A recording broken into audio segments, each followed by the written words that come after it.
Hi, welcome back to the Get Rich Quick Club. We're going to read chapter 11 today, Fame and Fortune.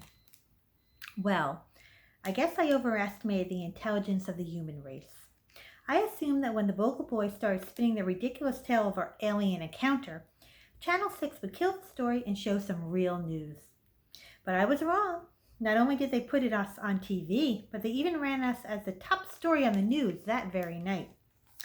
There I was, watching TV, and suddenly our gazebo appeared on the screen. "This is Channel 6 News," the lady reporter said as she walked through our field. "The quiet village of Farmington was rocked today when it was revealed that 5 youngsters spotted an unidentified flying object in the field last week and managed to snap a photograph of it." As Eddie Bogle talked about the UFO landing, Channel 6 put scary music in the background and our UFO photo on the screen. To my amazement, they were treating our UFO sighting like it was for real. Well, let me tell you, it took about 30 seconds for word to get around town. For the next few hours, the phone in our house did not stop ringing. Everybody I knew called, plus a lot of people I didn't know. It was the same at Rob's house, Quincy's house, and especially at the Bogles' house. People wanted to know what we saw. What color was the UFO? No color. There was no UFO. Were we scared? Of what? Do we think the aliens might return? Of course not. They were never here to begin with. And most of all, people wanted to know what those mysterious words Inky Dinky Binky really meant. I didn't have a lot of answers. A couple of days after we were on the local TV news, USA Today ran an item about us, and that's when the story exploded all over the country. Suddenly, our little town was a UFO capital of the world. People started streaming into Farmington like gold had been discovered here. First, there was the UFO nuts, as Rob called them. They came from all over, sniffing around for evidence. You could tell who they were right away because they were all walking around with fancy cameras, looking up in the air, ready to take a picture at a moment's notice. With no UFOs to shoot, they took pictures of the spot where we had seen the UFO. UFO nuts were camping out in the field, hoping the UFO would return. While they waited, we could see them skulking around the grass with tape measures, metal detectors, magnifying glasses, and binoculars. One guy from California set up a portable satellite dish and told everyone that he was going to capture the next transmission from outer space. Somebody else claimed he decoded the words Inky Dinky Binky and declared that it meant, "We'll be back." The media jumped all over our story. UFO experts analyzed our photo on TV and argued about whether or not it was real. 60 Minutes devoted a show on UFOs, the myth that will not die. Before this, I had had no idea that UFO sightings drive some people into a frenzy. A lot of people came to town just because it seemed like the place to be. Families would drive into downtown Farmington on Saturday on the off chance that they might see a UFO. They would end up spending a lot of money in the local stores, and the mayor proposed putting up a big billboard on the highway to draw in more tourists. Somebody suggested changing the name of Farmington to UFOville. Up to this time, Farmington's only claim to fame was that Chester Greenwood, the guy who invented earmuffs, used to live here a long time ago. But this was something completely different.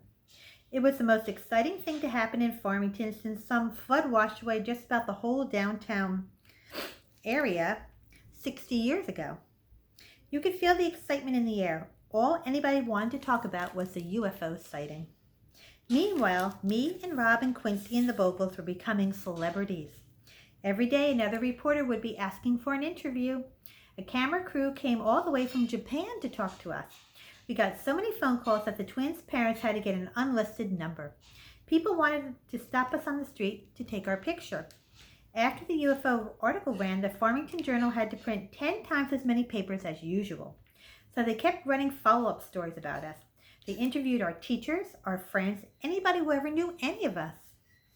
Photographers hid in the trees outside our houses with lenses as long as my arm, waiting to shoot pictures of us. Reporters would follow us down to the street, shouting out questions.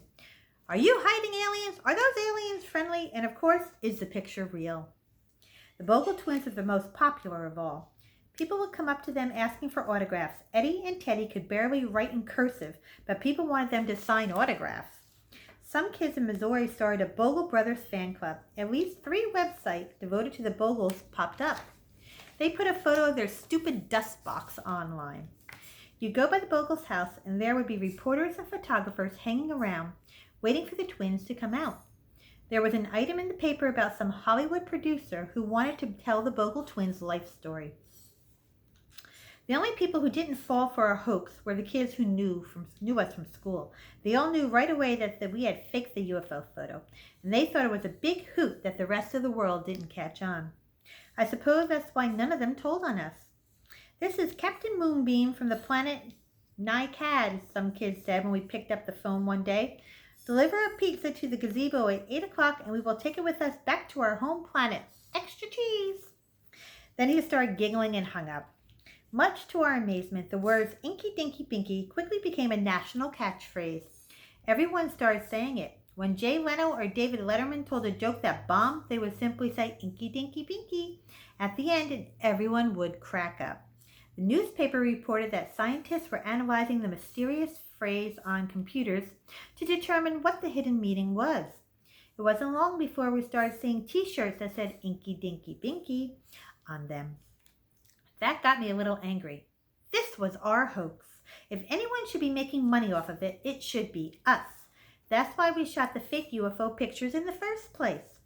There was no need to worry about money, though. Pretty soon the offers started pouring in.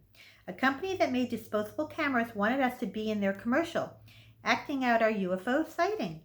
Somebody who made breakfast cereals wanted to put our picture on the box of a new UFO cereal that had little marshmallows flying saucers in it. My dad, who was a lawyer, said he would help us handle all the paperwork as soon as these companies put their offers in writing. We got offers from companies that wanted to make alien wind-up toys, inflatable unidentified flying mobiles, unidentified flying tuck blocks, unidentified flying candy and flying saucer-shaped containers. Even the National Truth, which hadn't wanted to publish our photo in the beginning, was leaving messages on my home answering machine. Now that they were offering thousands of dollars just to talk to us. Sweet! "Big biggies," Quincy bubbled. "We're going to make big biggies," which means we're going to make a lot of money. $1 million started to sound like small change. We're going to be more successful than I ever imagined in my wildest dreams. Once the contracts arrived from all the offers we were receiving, the money would start rolling in by the bucketful. I had to admit that I'd been wrong about those Bogle boys. They had done the right thing by making up that crazy story for the TV cameras. None of this would have happened if not for their wacky imaginations and their skill in lying.